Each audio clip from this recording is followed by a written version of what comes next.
Really? Oh yeah, our teams. Yeah, Oh, definitely not fantasy. I went like Real 1 and teams, 2 yeah. in fantasy this week. I I was also like, went 1 and 2. thank God for Caleb Williams because it was about to be pretty rough over here. But yes, real life went well. Yeah, 2 and real life went 4. great. So I'm on the same win percentage. I'm just in twice the team leagues that you guys are. But I went 2 and 4. 2 and 4 is crazy. I How do you needed have that. time for 6 leagues? You're the only one with a full-time structured job in this podcast. Like, what the hell? And you have 6 leagues? Fantasy Yeah, traditionally is a I'm money already maker like for me. overwhelmed with 3. That's 6 Yeah, is 3 wild. is a lot. And I got baseball. Like, Yeah. barely. I got 2 baseball leagues that are, like, starting to wind down. It was 1 and 5 until that Aaron Jones touchdown. Jeez. Damn. Hey, you can always count on Aaron Jones to catch a pass. Yeah. You know. Oh, let's cue the music. What am I even doing?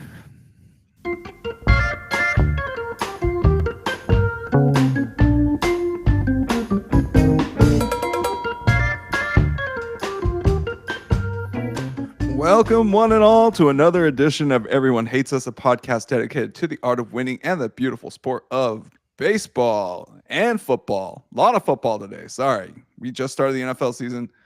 I know baseball's picking up too. So it's going to be a mix of both. But I'm your host, Lee, joined by my gracious co-hosts, Dan, who is still battling through a back injury. Put this guy on the questionable list. Okay. He was questionable going into last week. He was probable coming into this week, and then questionable again when he woke up, and then he started. So like, it's one of those, like, just leave him on your team. Don't touch him. He's going to find a way. And then we've got Colin Murphy. He's just totally in way too much Packers gear for the second week in a row. Fellas, how we doing? Murph, how you doing? I'm feeling pretty good. Packers looked really good. Bears pulled a Bears. One more, ask for week 1 football. Sunday night football was a barn burner of a game. I will not hear a word against Caleb Williams, who won me my only fantasy matchup this week out of 3 leagues. You must have missed Probably every several single person words. who is talking about the game. Yeah. Ridiculous. God bless Caleb Williams. Heck of a first drive, though. Yeah. He looked like a god on the first drive. I was like, who is this guy? And then, 2 drives later, I remember this guy. Anyway, Dan, how you doing, big dog?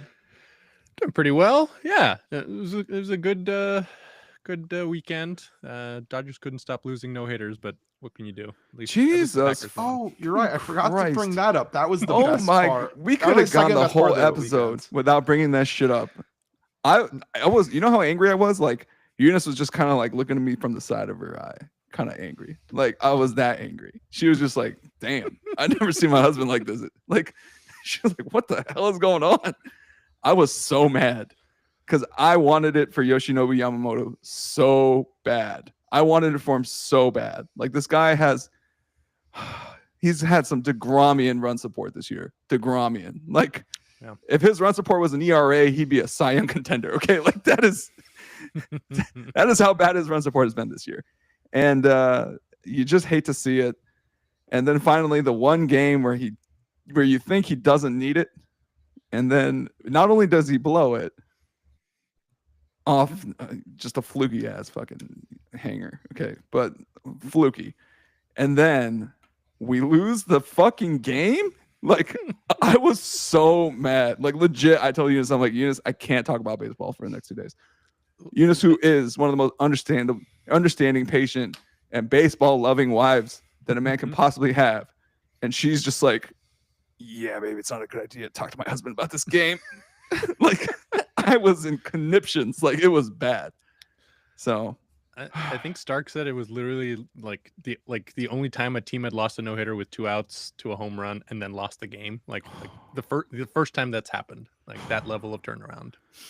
This isn't our first time doing something like this though. When we screwed over Rich Hill, I believe in 2017. That's what I was thinking of. Oh my God, he had a perfect game. Like, he actually had a perfect game. Well, And- not really. I guess. Going into extra innings. And yeah. I was pretty mad after that one too. I'm pretty sure Murph, did I crash out after that? Like for sure, right? Oh, I like turned off the definitely. TV. I mean, I was also just Ping and I were rubbing it in. Yeah. I like turned off because it was an office TV, and I was just like, nobody's fucking watching TV today. I just like turned it off. I was so mad. Like, God. That's not why we're here, guys. That's not why we're here. Well, I That's thought not we're talking. You have guilty pleasures up. I have guilty pleasures up. I mean, I got the slideshows going, boys. I got them no, going. I was more saying. I mean, for me, like, yeah, watching those from the Dodgers, that is a guilty pleasure. I hate you, Colin. Like, hold on. So is that really so my question to you guys, and that was the theme of today's episode, my little guilty pleasure. All right. And Colin, was that actually yours, or you got something else? No, mine was actually the Bears carousel. Oh, okay. Going back to 2015, just, the last decade of Bears. They had John Fox, who they hired for the last couple of years of Cutler. They get rid of Cutler after 2 years. So Fox in his third year gets Trubisky in his rookie year. They fired Fox. So now Trubisky gets a second head coach in 2 years. He gets Matt Nagy. Nagy, Trubisky's then gone in 2 years. And then they keep Nagy for a third year. He gets Fields. They also fired Pace for Poles here. And then they fire Nagy after Fields' rookie year. And then they bring in Eberflus. Then they move on from Fields in 2 years. They give Caleb Williams Eberflus, and then they fire him. And then they bring in Ben Johnson. So they just can't seem to – it's almost like they intentionally have a coach on their way out right when they have a quarterback on their way out. And so everyone just gets stuck with someone and they're never on the same timeline. And it's this perfect overlap that just causes this perfect form of, just chaos that I think is really just what allows Bears quarterbacks to thrive. If you had said, like, what is a great situation for a quarterback to be in? I mean, first thing you'd say is Caleb Williams, 18 games in on his fourth different offensive coordinator. Like, great work, Bears. Like, that is just great A+ work. And it's just shocking that it's a decade now, and we're talking about this with, multiple different front offices, multiple different I think I listed 4 coaches there, 4 quarterbacks. And this has been the last 10 years of the Bears, just revolving door of OCs, head coaches scapegoating people, buying one last year with a rookie quarterback, ruining them, and just start the cycle all over again. Absolutely love it. It's just also, it's amazing how much you can predict this. Because as I mentioned here, every single time that this happened, the coach came in, he got to coach the quarterback for 2 years. He gets fired. New coach comes in for the last prove-it year for the quarterback. That quarterback gets moved on from. They bring that quarterback, second-year head coach now, a new quarterback in, and then he gets removed in 2 years when they don't improve. So Ben Johnson, enjoy unemployment in a couple years. Dan, you ever watch Chinatown? Yeah. You remember the humongous spoiler, sorry, but she's my sister. She's my daughter. Right. It's the head coach. It's the quarterback. It's the head coach. It's the quarterback. It's the head coach and the quarterback. Sorry. Never remove them at the same time. They always let that lame duck coach last one more year so he can impart his little stink and his necessity of saving his job on the rookie quarterback. Colin, this is not the assignment, by the way. Like, yeah, I was gonna say. Perfectly acceptable for you to enjoy this a lot. Like, they're a rival team, or as much of a rival as a team can really be. Yeah, Yuno's brought up his love of Jerry Jones so many times. Like, he's yeah, this is like perfectly acceptable on this podcast. Like, the level of hate I encourage you guys to hate on a higher level. Just on a level that is like so petty and deep. But yeah, that's not guilty at all. Colin, what the hell? Watching the Dodgers blow no-hitters in the ninth and then lose the games. No, like when you go so the Dodgers have a Panda Express, as we mentioned on this podcast a couple times. They have a Panda Express promotion when the Dodgers win at home. A 2-item plate is $6, which might be the best deal in LA when it happens. And Colin here will intentionally go to Panda Express only after Dodgers home losses, which is Peggy Chung must love you. Hey. That is gold standard of hate. That is another incredibly level. petty. Like he is spiting, and we know how frugal Colin is. The story we're talking about later, and are grateful for that's the new gold standard. But that is Kendrick Lamar grade, like hate. But we'll get to that. So my thing was actually not sports related at all. My little guilty pleasure is Starbucks. Yeah. So guys, I heard over the weekend from, not going to mention any names, but my brother-in-law, who's like, oh yeah, like you guys don't like make your own coffee? And I realized, no, we don't. I literally go out for coffee every single day. And I pay for this very expensive, large cup of iced espresso. It's literally 6 shots of espresso on ice. And I drink that every day. And it's my little guilty pleasure because I know it's more expensive than it should be. I know there are better coffee shops out there. I mean, I'm sorry, guys. I don't care about third wave coffee. Like, I just find it really like, oh, this is what rich people like to drink. And I'm like, yeah, that's cool. They can drink that. Like, I'm going to enjoy my coffee. And it's the one time I feel kind of connected to a whole group of people who just like, we all take this drug at the same time every day and from the same drug dealer. Okay. And it's just a nice feeling. I like going to Starbucks. I don't know what it is. It's just very comforting. It is the McDonald's of coffee for me. And I know McDonald's wants to be the McDonald's of coffee, but like, let's be real. It's not happening. So that's my little guilty pleasure. Dan, what's yours? That's a good one. I always think when this is brought up, I like to enjoy the occasional like trashy reality TV show and put it on in the background. I've included in these is like Love is Blind and like Too Hot to Handle. Those guys. The one I most recently binged was this one on Hulu called Are You My First, where they're all virgins, but they're all put on on an island together. It's hilarious. It was a lot of fun. Highly recommend. That one is so good that it's not even a guilty pleasure. I have been recommending that one to people. But yeah, that's probably the best. And then the smaller aside is, I think I mentioned it before, but I play next to no video games and haven't for many years. But I do spend like at least a small chunk of every day playing the same like Retro Bowl game on my phone. I'm on like season 50 of a franchise. This is the most damn thing I've heard today, by the way. Like, I mean, it's fun. I have like team legends whose names, like, these are all made up players, but I remember these guys. Who is the greatest quarterback in franchise history for you?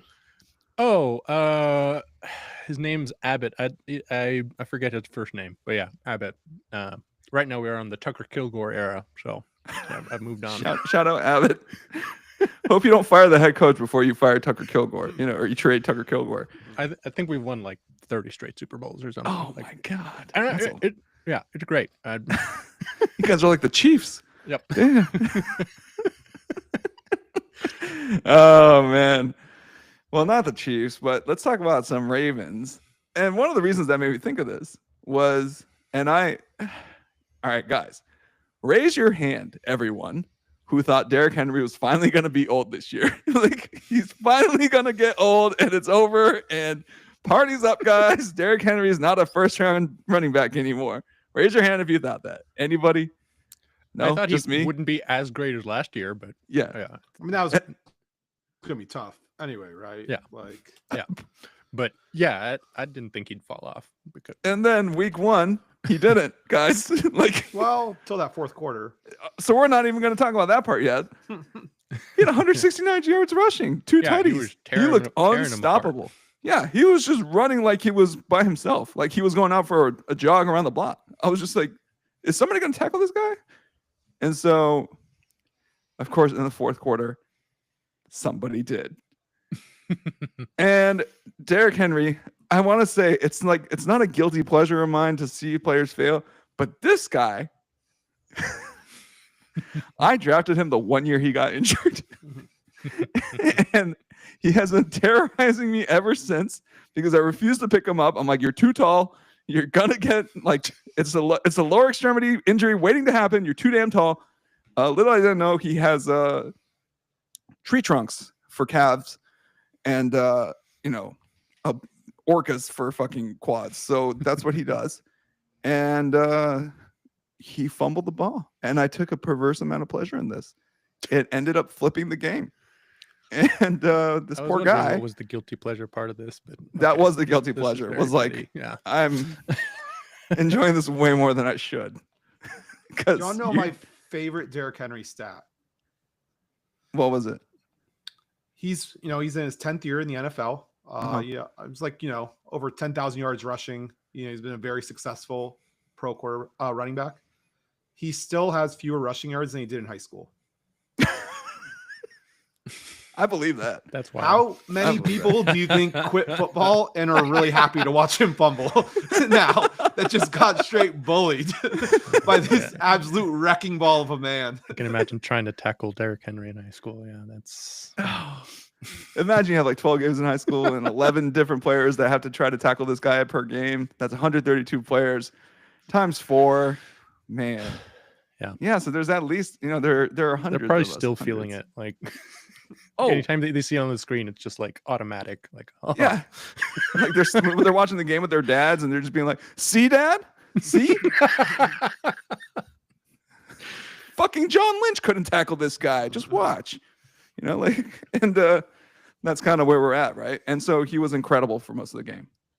And of course, this is how it ends, not with a bang, but with a bang, bang the ball out and they banged the field goal through. It has very much not ended. Like this they looked really good. Like yeah. No, sorry. That was how the game ended. Yards this year. Yeah. The game ended kind of that way. It was, and they were up 8 and it was just like, woof. Oh boy. And of course the Bills needed 2 possessions to make it up. They couldn't convert a 2-point conversion to save their freaking lives. And actually, yeah, Murph, where does this rank on your like favorite games you've seen? Let's say in the past like couple of years. Like, is this up there?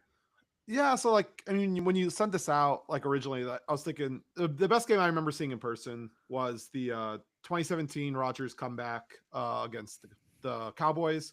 He throws that fade to Devontae Adams. If you're a Packers fan or been on the sub, it's the most upvoted, I post in the Green Bay Packers sub on Reddit or whatever with the guys smugly kind of just saying they're celebrating with 119 in the fourth. To all these Cowboy fans celebrating. But I was in Dallas for that one. That one's my favorite in person. But yeah, I was trying to think of things in the last 5-7 years. And kind of where I came up with was Patriots Steelers 2017. The Jesse James catch, no catch. Then Roethlisberger threw an awful interception. That was, a game that we were talking about. The Steelers were looking absolutely dominant. And that year ended up being the end of the Killer Bees. I think Antonio Brown goes crazy shortly after then, and like the whole team breaks up. But that team was supposed to be really good. Instead, the Patriots, who have owned the Steelers in the playoffs the entire time. They didn't meet up in the playoffs, but the Patriots just again, Tom Brady owned Mike Tomlin in general. He struggled against the Broncos and Ravens, but he always had the Steelers number, and it showed up again there as the Steelers lost a game they really shouldn't have. I also remember that wild game that got relocated because I think the field in Mexico wasn't great. It was Rams Chiefs 2019. Mm-hmm. That was a wild one. That was Mahomes' like kind of come out game a little bit in his first year there. Massive plays, high scoring game, but also a lot of defensive plays in there. Aaron Donald was a menace. That was a crazy game.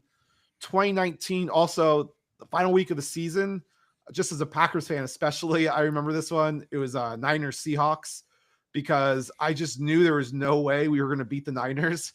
And if the Seahawks won that game, the Seahawks would have taken the division. They would have been the 2 seed. We would have been the 1. We will avoid the Niners. I do think that maybe stole us a chance of making a Super Bowl because if the Seahawks could have eliminated the Niners, we ended up beating the Seahawks in the playoffs. But there was no way we were beating that Niners team. But somehow the Seahawks could. It was a little bit of a rock, paper, scissors thing. But the Seahawks, Russell Wilson, they get tackled 1 yard short as they threw it short of the end zone. Then instead of getting picked off in the end zone, I guess Wilson did learn something from 2014. But either way, same result, couldn't punch it in, and they lost it.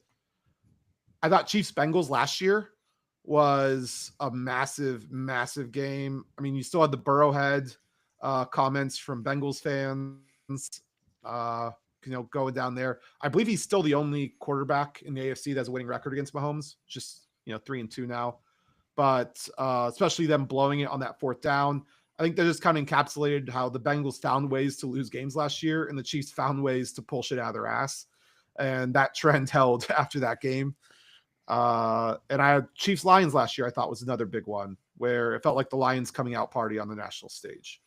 Those are other ones I kind of put up in here, but I mean, we all knew this was going to be a great game. It delivered. Awesome game. Josh Allen, I loved him taunting his own fans for leaving a little bit early, but that was a great game to watch. Dan, where is this rank for you? So yeah, I excuse me. I am included in the fans that Josh Allen should taunt. I turned the game off because it looked pretty much over, so I missed the wild ending. I think I watched a little bit of the second half, and then we put on a documentary about the Challenger disaster, which seems appropriate now, given. Nice. But yeah, I was thinking of it from that angle. Like, yeah, I missed the ending to a what looked like a great game, and I watched the highlights later. But it happens. Like in both directions. Like I remember that I turned the game off when that game that the Dodgers hit 4 consecutive home runs to tie and then hit a walk-off in extras. Missed that. But then a different time, I turned the game on and literally just saw the Derek Fisher 0.4 shot. Like, it happens in both directions. But yeah, I mean, what I saw was the Ravens dominating and Derrick Henry running all over them, and maybe they just needed me to watch for that to continue because it completely flipped one side. That's a great sidebar, by the way. Murph, have you ever like I've definitely, and I'll tell you guys my premature turnoffs, but like, did we ever turn off the thing prematurely? I'm going to out myself. There's some absolutely nasty ones. And then after I got into USC, I swore that I would never turn a game off early ever again. Now, in fairness, this is not a game that I had a vested interest in, right? It was like, I just want to see some good football. And like Murph said, boy, did it deliver on that front. But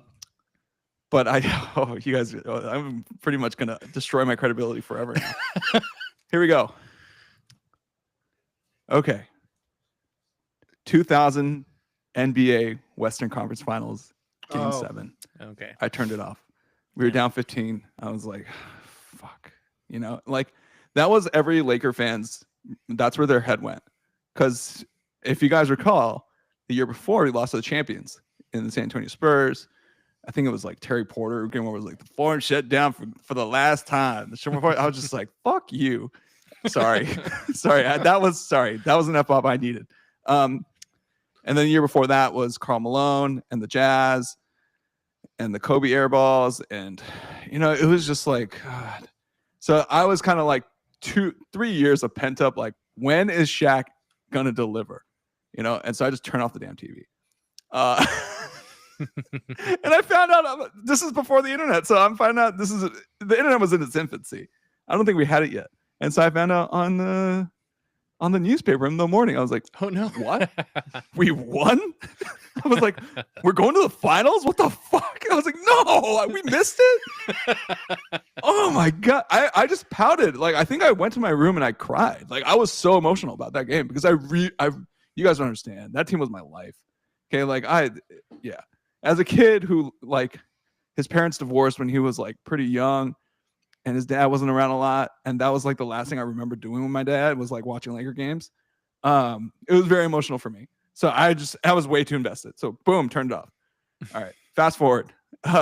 Eagles versus Giants. Oh, wow. Matt Dodge. Yep. Miracle at the New Meadowlands. I turned it off. I was like, oh, fuck. Because we were down. I was just like, this is over. And then I think it was my brother someone came over. He was like, dude, you guys came back and won. And I was like, what? No, get the hell out of here. And sure enough, this is a great sidebar. But like I did just out myself. And I think after that, I made sure to stay for every single game, no matter how bad it was. I think it was when I got into USC. I was like, the motto of the school is to fight on, which means you sit your ass down and you take all of this Washington State versus USC in 2013. You take this ass whipping, like a man. Okay, like take your lumps like a man. So I just sat there and I refuse to leave games now. So much to the chagrin of my family, I might add. But that is why I do not leave games anymore. Anyway, where was I going with this? It delivered, guys. This is a hell of a game. My eyes were popping out of my face. Like I was just like, I haven't had a game that made me go, oh, like a football game that made me go like, oh shit. Like when Derrick Henry fumbled the ball, I was like, what the fuck is going on? Like I'm cussing, my eyes are popping out of my head. I'm screaming at the TV, like, what the fuck is happening? And Eunice is there, which made it even more magical. She was just like, this is a really good game. And I was like, yeah, dude, this is incredible. So it was really awesome. I thought it was one of the best games I've seen. It's one of the most got the biggest emotional response out of me in quite some time. So yeah, props for. Unfortunately, the Ravens are always on the wrong side of these. Like it's just like I was gonna say, like that's just. I mean, the Ravens in these big games there are some teams that find a way to win, like the Chiefs. The Ravens are the opposite. They just find a way to lose. Yeah. They're so good at blowing teams out. They win a lot of games, but man, especially against Mahomes, probably is the biggest example in the Chiefs, but they just find ways to blow these games that they really shouldn't.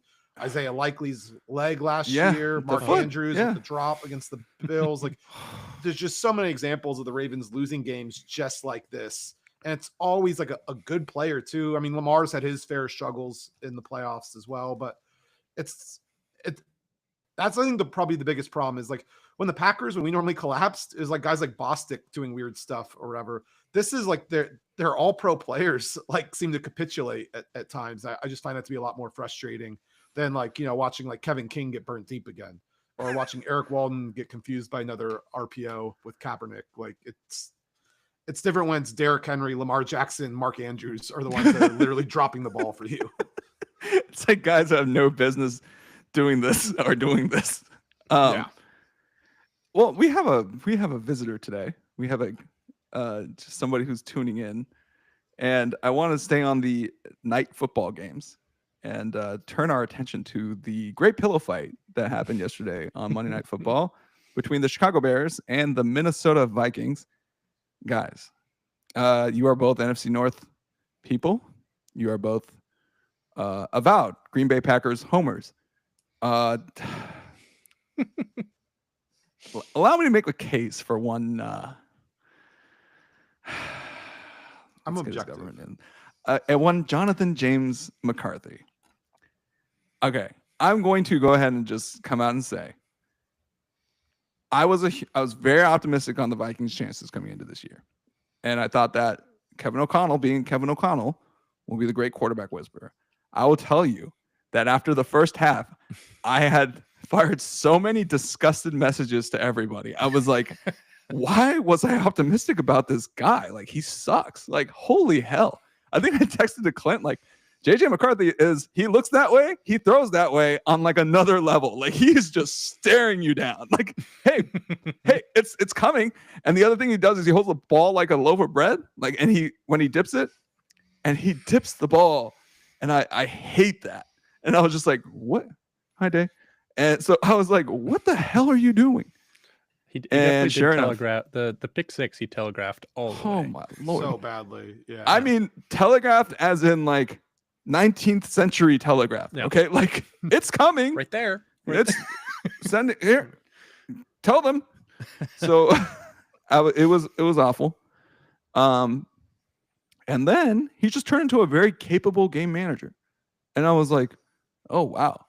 Like that was one of the more dramatic first half to second half, like adjustments I've seen from a rookie quarterback who's playing at Soldier Field in his first game.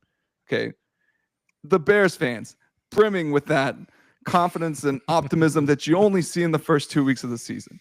Like these it was just really one of those like, damn, this kid stepped up in a major way. So I will give Mr. Jonathan James McCarthy his props because he looked capable. He looked like, damn, okay, there's something to this KOC thing, you know, as opposed to the first half where you're just like, who the fuck is this? And I want my money back. Like, I was ready to lay like 500 on the Vikings to win the NFC North, and I was like, fuck it, we'll let it ride. Nope. Yeah, Clint was hilarious. He was like, he was Googling 2027 QB prospects in the middle of the game. He was just like, okay, so who do we got next year? Like, all right, we got the year after that. So yeah, no, JJ, props to you for pulling that out. And I refuse to cast any aspersions Caleb Williams' way. So if you guys want to do that, this is your safe space to do so. Safe space? I'll do it in any space. Caleb Williams looked horrible. I mean, Flores' defense is normally good, but even on that first drive that they were doing well, Aikman, and if you were watching the Manning cast, Peyton were both calling him out. He was missing guys down the field. He was just going for the dump offs or just scrambling for it anyway. So while a successful drive in the end, it wasn't really out of the structure that I think even Ben Johnson would be super happy about. And then we saw this start to ramp up a little bit when the Vikings started to clean it up a little bit defensively. All of a sudden, they were basically asking him to make these 15, 20-yard throws, and he airmailed the hell out of them. Remember, he accidentally ran out of bounds and took a sack right before he threw a pass. Like, that was also wildly inaccurate. He had the little high ball that Kmet somehow brought down, and then they could have maybe had a chance to come back if he hits DJ Moore in that corner route. Overthrows him by like 15 yards. Not even close. DJ Moore gives up 3/4 of the way there. No way I'm touching that ball. Nope. Yeah. They threw the hospital ball to DJ Moore right afterwards and almost got him killed. Hey, dipshit. Next time, catch the corner ball. I mean, it's the same thing we saw of him last year, though. He is wildly inaccurate when he tries to push the ball down the field. And it's just going to be very tough to build a consistent offense with someone that's that inaccurate. We saw this even when Anthony Richardson was looking okay with the Colts because he'd hit like a 50-yard bomb every now and then. Except for, I guess the truth with Anthony Richardson is he was only hitting the bombs. Yeah, he can't hit a check down. But either way, when you're missing the gimmies, you just can't build a consistent offense out of nowhere. And when the Packers were struggling in the first 8 games of Jordan Love's 2023 season, that was a big part of it. Is he was just missing the 5-yard outs too much. Like, you just can't have that level of inaccuracy from your quarterbacks because it's hard enough at times just to make the right read, much less to make the right read and then be 15 yards inaccurate with it. Plus, his processing is still really slow, although that's, I think, a little bit more excusable because new system, again, it's his 4th OC. Like, there's a lot of new system. New system again. Reset. But if I was a Bears fan, I'd be very, very concerned about his how long he was holding onto the ball and how many times he had guys streaking wide open that he just missed. He's still playing the same hero ball he was at USC, and the accuracy down the field is just not NFL level. Yeah, I mean, there were 6 quarterbacks picked in the top 12 picks of the 2024 draft. There is a decent chance that Caleb Williams is the 6th best of the 6. Like, I could see that. I could see that becoming clear. Like, damn, for that to come out of your mouth again, after what he has done for us. I'm sorry, I failed to. He accrued a lot of stats for us. That's certainly he true. Was electrifying to watch for us. Okay, and you know what? In fairness, he had the Biletnikoff winner. Like, he had superior athletes constantly, and that's what happens. Your windows are cathedral sized, and you can just dump the ball off into an ocean, and they'll find it. Apparently, that's not enough in the NFL because they have give him a ton of options. These windows be too small. They're not Jordan Addison burning everybody big, So, how would you rank the 6? I mean, it's Jaden Daniels 1, Bo Nix 2. Where do the next 4 go? I think. Yeah, go ahead, Dan. JJ McCarthy just had his first game, so I could see him. Like, what I'm saying is, what I saw from JJ McCarthy yesterday, I haven't seen a game like that from Caleb Williams, or at least if I did, it was in like the first 6 games of last year before the wheels came off. Penix, I'm liking what I'm seeing. Drake May, I'm liking what I'm seeing. Like, they're all either very solid already and promising, or like great like Jaden Daniels is. I have the one I've seen the least flashes from is Caleb Williams. But yeah, I don't know exactly the ranking, especially because someone like JJ McCarthy just had his first game, so it's a extremely small sample size. But and Penix missed a good chunk last year as well. True. But he played well in the first game yesterday. Yeah, I mean Penix looked great yesterday. Yeah, or 2 days ago, whatever. Yeah. I mean, I think if you were doing that class like of how they played this week, I mean, I would put it number 2 behind Daniels, just off of the 1 week. JJ McCarthy's probably 3. Nick's looked horrible, but I think I would definitely put claims on Penix in a couple of my leagues. I'm gonna hot take you guys with a ranking then. Okay. All right. I'm going Jaden Daniels number 1. Yeah. Michael Penix, yeah. I mean, yeah. He's still got some like kind of cleaning up to do. He looks like he's kind of like partial reading, if you know what I mean. Like he's kind of cheating the reads a little bit. He does rely a lot on Drake. Last season, down the stretch, he was just like, let's force feed Drake. He's got it. He can high point that. 50-50 ball. Drake London coming down with it. You know, like this year he's found a way to kind of incorporate Kyle Pitts a lot more. It looks like, Kyle Pitts had a ton of targets. He's kind of making use of his intermediate. So I would give Michael Penix number 2 with like very little shot, barring a CJ Stroud like regression from Jaden Daniels, with very little shot of taking number 1. So it's like 1 and like 2, like way down here. On his heels, I put JJ, because the way JJ looked in the second half was like, oh, this is concerning. Like he's pretty damn good. Like, for a rookie to not make mistakes is like, that is impressive to me. For a rookie to not make stupid errors after the pick, but in the second half to really tamp down and have the poise to finish out the game, that's what that championship pedigree brings you. Is like, been here, I know how it goes. I'm gonna chill out, okay? Like, get back to what got me here and finish this game out.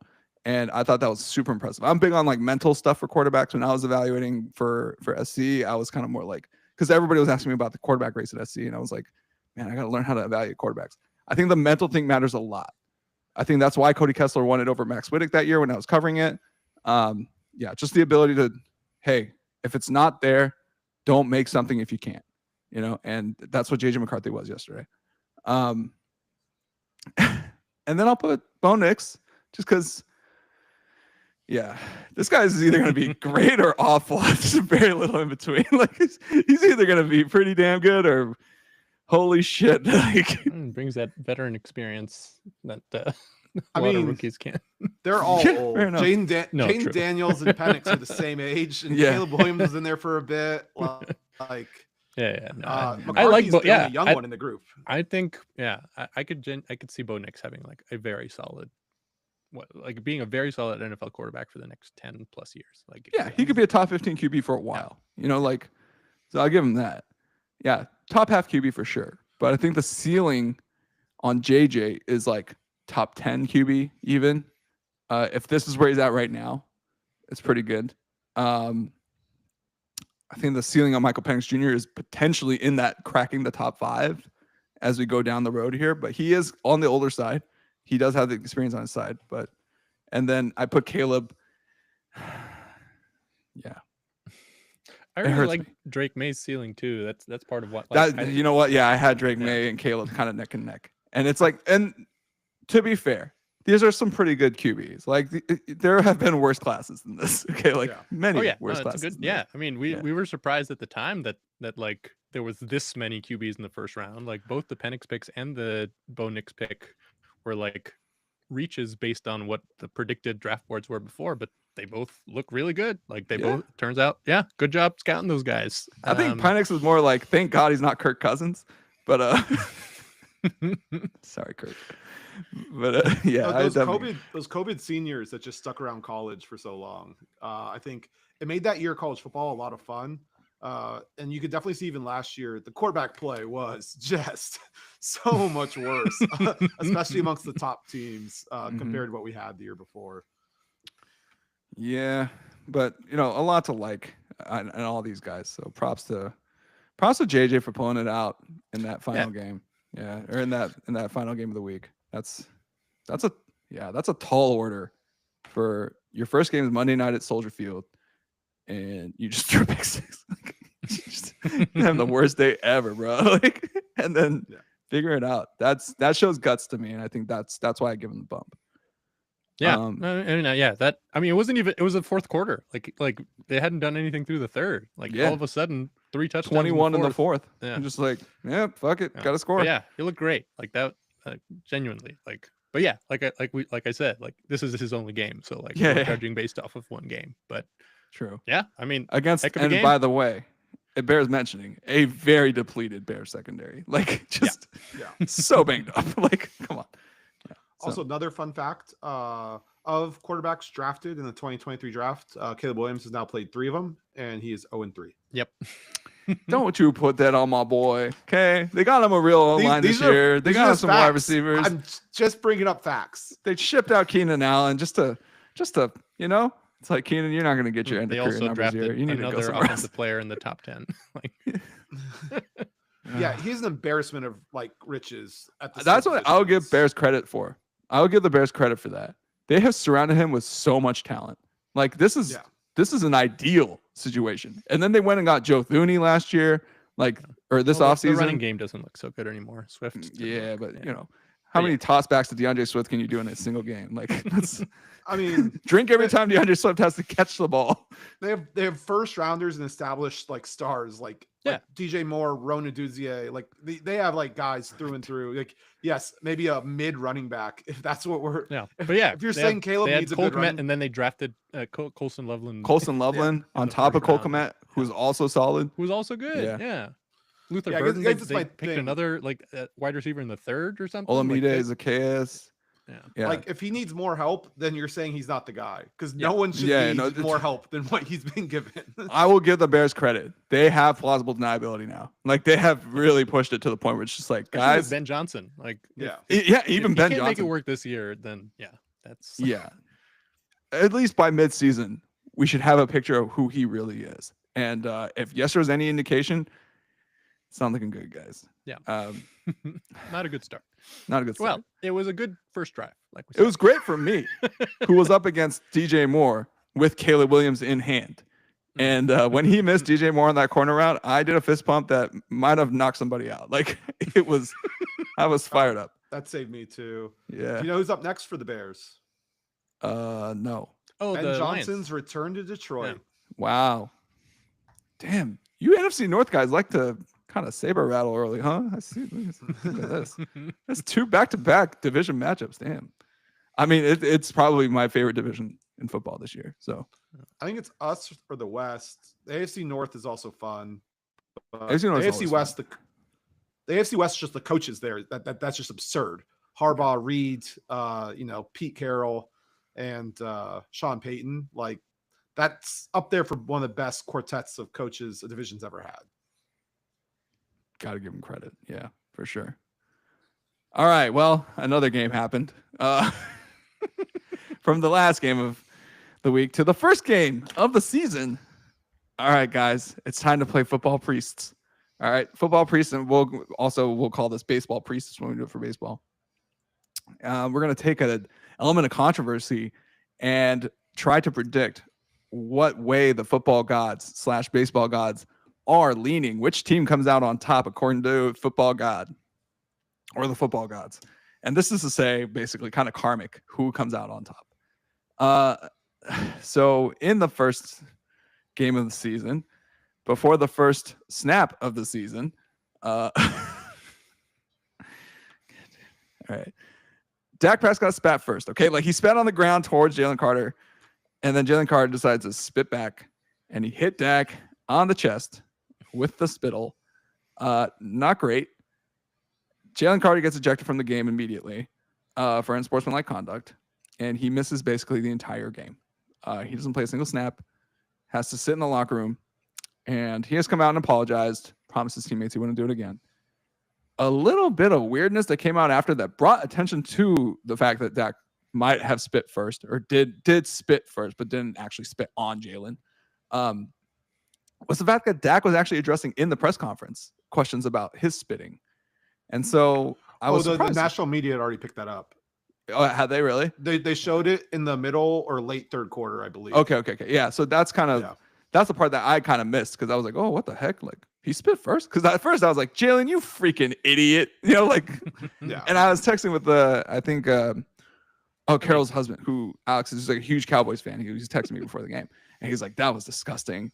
You know, I can't believe he spit on it. And I was like, yeah, I can't defend that. Like, that was disgusting. Like, I'm very disappointed in Jalen right now. The guy has had character issues coming into the league before they like even drafted him. And now he's basically doing the Ndamukong Suh career arc. Why are you doing this? So, yeah. And so the case is presented, guys. Jalen served what was tantamount to a 1-game suspension. He will likely be fined for that game, probably. I wouldn't be surprised if it's the entire game. It was a full game check. It was a full game check. Okay, yeah, full game check. So it is tantamount to a full game suspension. Guys. So, what side are the football gods on? Jalen Carter seems to have paid his price, but Dak seems to have gotten away with a little maybe provocation. What's the balance on this? Dan, you seem like you're ready to go. I mean, like there is a fundamental difference between spitting on someone from up close in the chest versus spitting on the ground in their general direction from further away. Like I think now after, I mean, yeah, Jalen Carter they saw that he did it. He got ejected. He got fined. I don't think there's any like remaining like anger from the football gods against him, but I also don't think there's any against Dak. Like I think this feels resolved. Like it's the sort of thing like they saw it happen, he got punished for it, and we've moved on. Like it feels proportionate in both directions. I can totally understand Eagles fans like disliking Dak Prescott even more for having provoked it, but at the same time, it's within the like this is part of sports. Like we have players in basketball, there's guys all the time that are like getting under the skin of other players, and it's up to the other players to not again, what Jalen Carter did is a lot worse than what Dak Prescott did. And I think him getting punished for it was right. So you're more football gods neutral. Football gods are satisfied. Football gods are satisfied. Like you said, he did get punished, and that if he hadn't, then they would be mad. Murph. So yeah, first, just I have a slightly different take here, actually. But I mean, I think in general, even for provocation, spitting generally near a guy is pretty light, and certainly not something where you can spit right on him. I mean, obviously Jalen Carter was 100% out of line on this whole thing. I don't want to even to mince words on that. I wanted to cut in. Sorry, I wanted to cut in earlier when was saying that he had, before he found out about Dak spit, he was texting people that Jalen Carter, he was saying Jalen Carter, what an idiot. I still if you go up and spit in someone in front of a million cameras, that's very dumb. With that said, historically with the NFL, to my knowledge, I believe the only person who's been suspended for spitting was Bill Romanowski, who had done it multiple times. So I don't think a suspension really was ever in the cards based off how just how the NFL has always adjudicated this.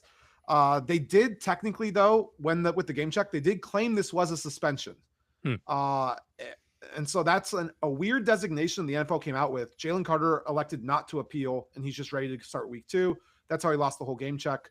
I think the football gods are not going to be happy about the NFL for making this precedent.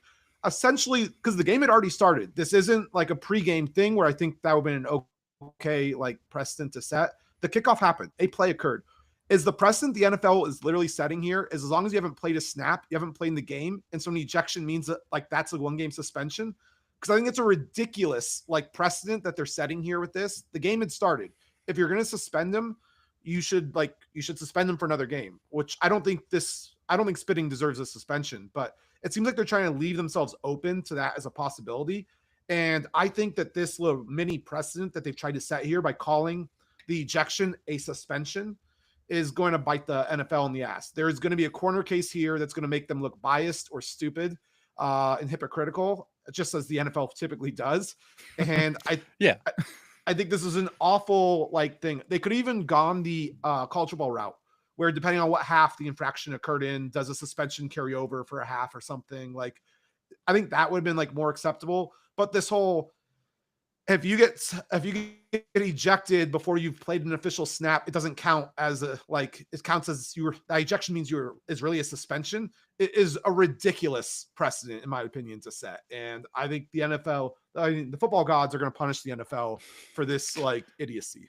I do agree that yeah, I hadn't seen that designation that they put on it. Like it was essentially a de facto suspension because he didn't play a snap, but yeah, calling it a suspension makes no sense. But yeah, like yeah, that is silly. Why name it something that it isn't? That is, yeah, that Right. But at the same time, you're like, yes, like the football god should be mad at the NFL, but this there is a long list of reasons why the football god should be mad at the NFL. Exactly. Like, yeah. I believe Dak, Jalen Carter, everything's paid there. I just find the silliness of this. Like, well, a backup quarterback comes in, spits on a guy in the third quarter, and we're going to say that, oh, we suspended him for that game. Yeah, no, you didn't. Like, that's not what happened. Yeah. Like, the game had already started. You can't say that you suspended him because he got ejected after the game started. Like, the NFL, absolute clowns for like creating this precedent. And I'm positive this is going to be used to show that they're being hypocritical down the line, because they will definitely screw up enforcing any sort of consistent line on this down in the future. I think part of the NFL's response might have had something to do with the fact that it was the first game of the season and so many eyeballs were on the game. And of course, it was before the first snap. It was a very, very visibly ugly PR incident in which, you know, they felt the need to maybe up the whole like visibility of punishment in some way. So finding an entire game check felt more right for them. Whereas I feel like the appropriate response, and Murph, to your suspension kind of like definition and things like that. Yeah, I'm with you. It was tantamount to suspension. Unfortunately, they could have just called it, we're going to find him a full game check, you know, like, yeah. And they would have been totally fine. No pun intended. Let's not pretend that the NFL has any problem like enforcing whatever rule they want to at whatever point in time here. This whole they're weird wanting to have this be called a suspension when no one would consider this a suspension is just so bizarre to me that this is the route that they've chosen to take on this. I also don't know anyone who was mad about how this whole thing went down. From everyone I watched and like all the sports media I consume and all the friends I talked to, everyone was kind of like, yeah, Dak bait him, Jalen Carter spat, got ejected, boom, everything's fine. Like, maybe I was missing the calls for Jalen Carter to get suspended, or, you know, that Dak was like, I didn't mishear any of that. I thought, you know, and so, yeah, the whole NFL trying to take a strong stand, which I agree with you know, that's what they're doing, but it just doesn't make a lot of sense to me, because I'm like, I didn't see the outrage at all. To Dan's point, I thought everything was served. I think the NFL is now upset the football gods, though.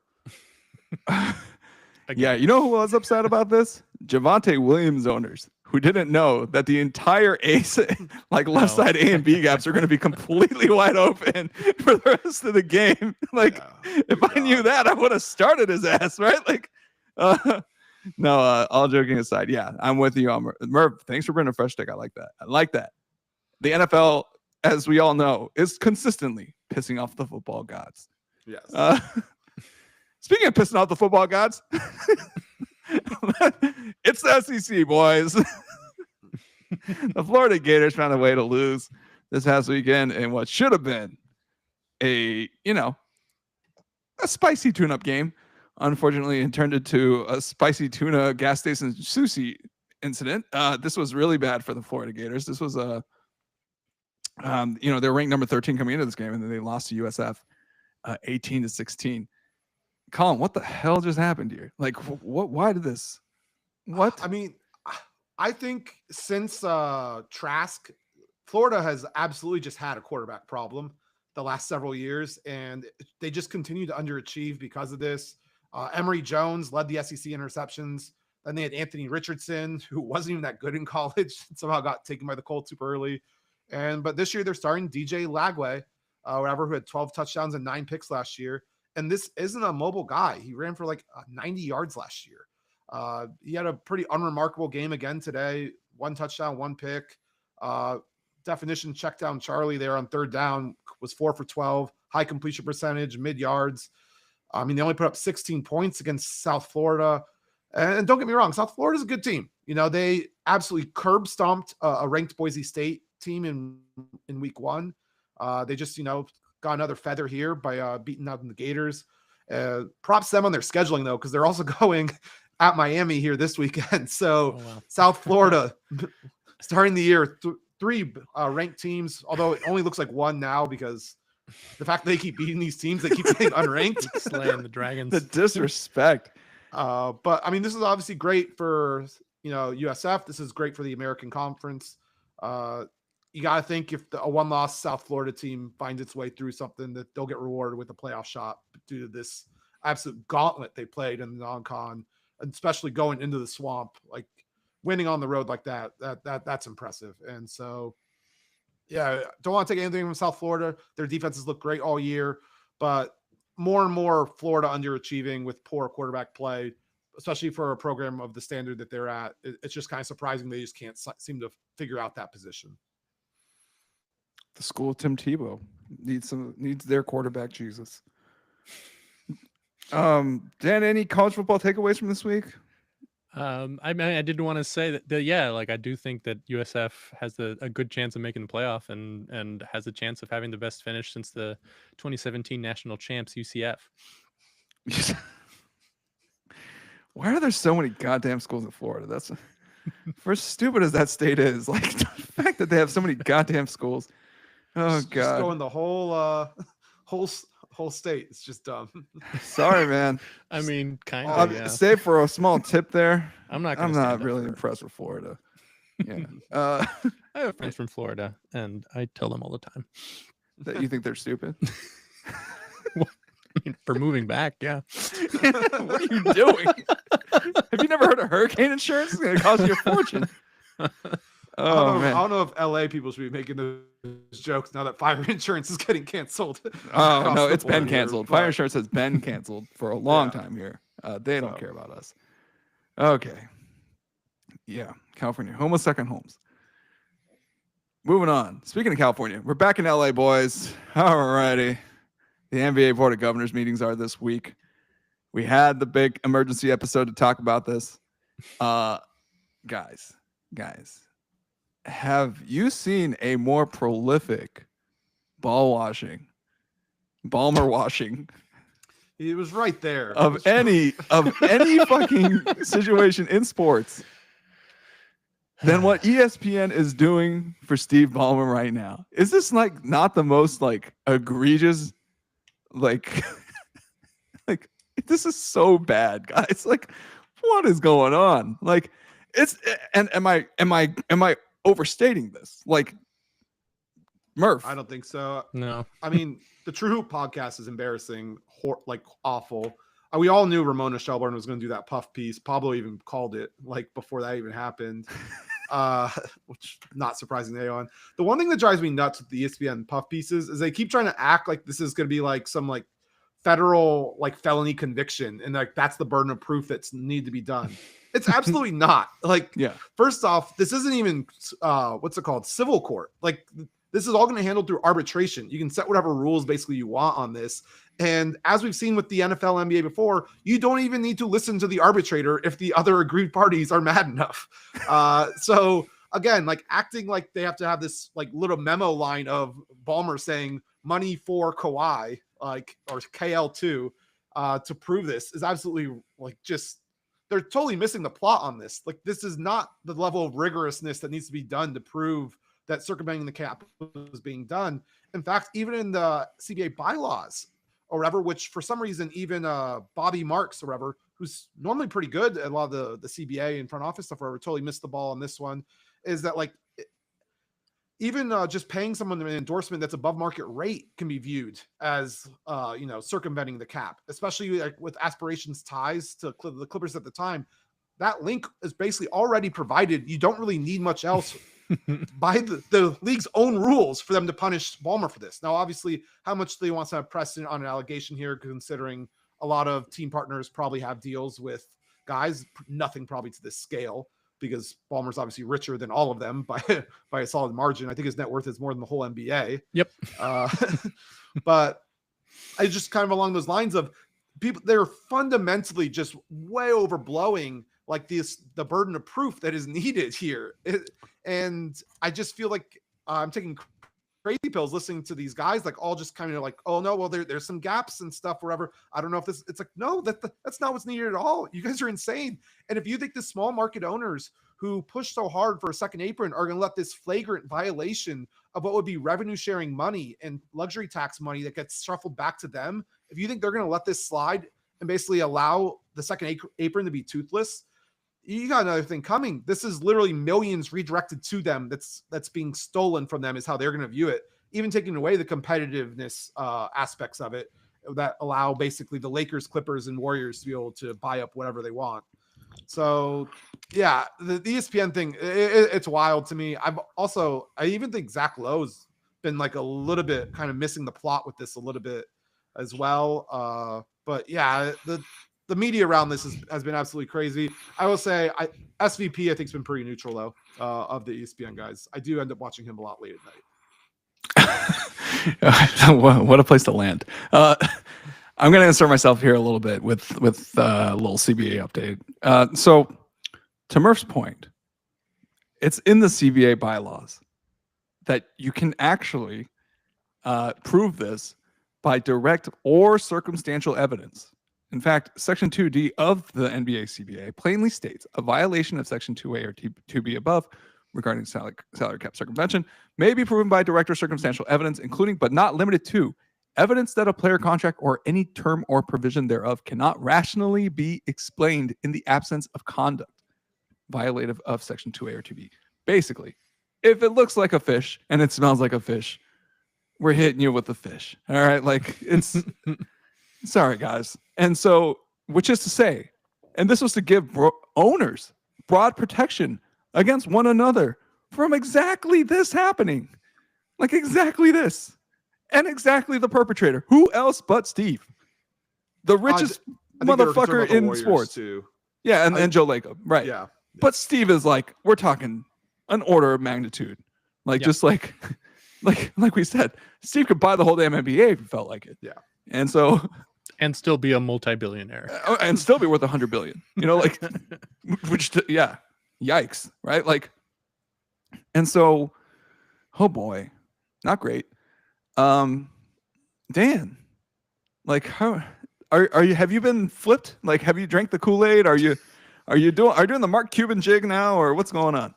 Despite Mark Cuban's best efforts, no, and the Pablo's journalism is still, too compelling to ignore. It is interesting though,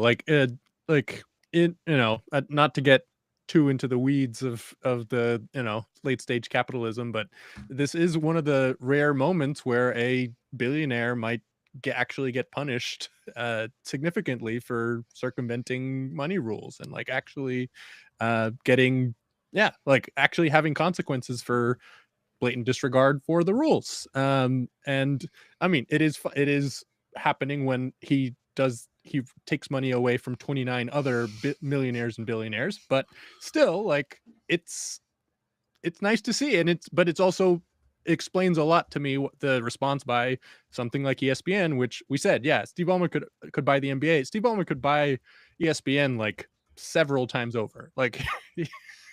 And these people, since when we discussed in the emergency podcast last week, access journalism is sort of the law of the land over there, and they do not want to anger someone with that kind of power and that kind of pull, and it doesn't surprise me. It disappoints me, but it's sort of like a confirmation of what I understand ESPN to be these days.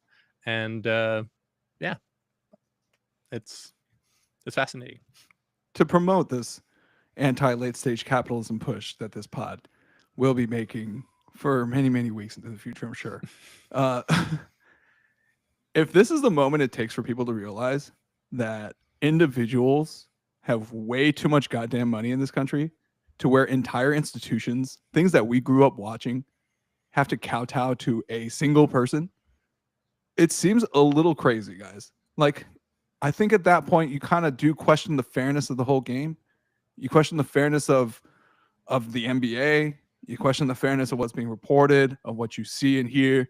It's a very visible moment where we attack something that a billionaire values a lot. Like this, Ballmer values the Clippers a lot, as we can see. I mean, you don't just build a damn stadium for something you don't care about. Okay. Yeah. And for this to be under fire, the competitiveness of his team to be at stake, and to see how he reacts, like there was a great quote, and I'm going to butcher it, but it was like, when you get the elephant to dance, the elephant only stops dancing once he's tired. And we're seeing the elephant dance right now. Like it's super interesting because we're like, this is how powerful these individuals can become, to where they are overriding entire mission statements from institutions. This is the ESPN that put out like Emmy Award winning sports journalism at one point. Okay. And they are carrying this guy's water like they're in that freaking song from Mulan. Like what is going on? Like, and so this is pretty bad. I think this is one of the few moments in American history where we can really, really, really see just nakedly through the lens of sports just how much undue influence is at the top of the capitalist ladder. And it is frightening. Like it's a serious look, and it's like real terms, no BS. This guy's just too damn powerful. And we got to do something about this, man. Like, and it's not just like we're not going to forfeit draft picks. And to be clear, there are no criminal allegations against Steve, right? There's no criminal investigation. There's none of that. Yeah. It is strictly CBA. But we're going after the thing that he values. It's like going after his dog, like he cares about this thing a lot, and so at the same time, I will say, because it's not a criminal thing, is why I have hope that there will be consequences, because in this country, right, if Steve Ballmer did something criminal, he could just inundate it with lawyers and just muddle. Yeah, he could throw a defamation suit at Pablo Torre finds out and all that, but there is no grounds for a cause of action here. So yeah, it's not defamation. It's strictly an NBA conduct related thing. And of course, Pablo's reporting is airtight. Like it is air. I'm listening too. I'm listening from the lens of a lawyer who's going to like attack him. It's like, all right, what are we going to get you on here? Nothing. Everything is backed up. Everything is just carefully qualified. He's so assiduous about these details that journalists are these days way too quick to just override or dismiss. Pablo Torre is in it. He's ready to present his facts, and he's ready to go to war on it. And that's the thing I respect about him. And to turn our attention to this guy. As a result, is this guy the most important journalist in America right now? Like it's like, think about it. It's sports, so by definition, it can't be the most. But I mean, he is having one hell of a summer, and he is the sports king right now. I think he's got to be the most feared guy. If like a team owner or franchise hears that he's like calling up former employees, like to steal a quote from the podcast he had with Cuban, they be team shitting bricks. Oh man, that's another interesting wrinkle. You would think that the other owners would be quick to pounce on this, to give any reason to bring down Steve. And what the hell is Mark Cuban doing? Well, he's cut bait, so he's just interested in defending the image of billionaires. Like he's not in the league anymore. He doesn't care about. Oh no, he corrected Pablo. 27% owner still. Okay. Does he care about the Mavs at all? Like, yeah. Oh no, it's just because he pointed when Pablo made that claim, he corrected him. So figured I'd do the same. What is Mark Cuban doing? Yeah, I think in the group chat, he's always done. He runs his mouth about like all sorts of things. I do think he had a couple good points in the thing. I do think that even Pablo would admit that the argument about over the why 28 million was a good point from Cuban. That has since been rectified also with the finding of the 20 million in stock. So now it's 50 million for 48, not 50 million for 28. And I think that, squares the circle, as they kept saying, or whatever, on why the number was the number. And, I think that it clears up the gap that I thought was one of Cuban's strongest points on the podcast. I did also, I liked I don't know if y'all saw, there was a post on RMBA a couple of days ago where they pointed out that Kawhi gave up $49 million by not re-signing with the Raptors when he left. So like this fits almost perfectly into that hole. Yeah, very convenient on all sides. Convenient, yeah. Very nice. Yeah. In 2019, Kawhi asked the Raptors for a no-show job worth $10 million a year plus shares in the Maple Leafs. We need to start replacing Kawhi with Uncle Dennis. Like, tell us. Dude, this man's fastidious to following Chris Carter's rules. I'm very impressed by Kawhi. Are you calling Uncle Dennis a fall guy? Because he clearly is. He Murph uses him as the excuse for anything bad that Kawhi's doing. Oh, Uncle Dennis is behind it. He's being held out. Oh, no. Kawhi's not holding himself out. Uncle Dennis is doing it. It's always Uncle Dennis. Uncle Dennis, the puppet master. Are you? So is Uncle Dennis Ipe here in this analogy? Like, Murph, we've covered the AAU circuit to some length. How is Uncle Dennis not every handler you've ever seen? Like, you've definitely seen this. Come on. Like the exploitative handler who like is taking payments and then like, yeah, you got $300K for the player to appear and then you threw the player a $25,000 bag. Where'd the rest of the money go? Oh, I don't know. Yeah, I fully agree with you on this. It's just like the sheer amount of how any bad thing that happens like around Kawhi gets attributed to Uncle Dennis. Like no other player gets this level. Other guys have people around them. Rich Paul takes a lot of heat sometimes off of LeBron, even to an extent, and like some of these other guys.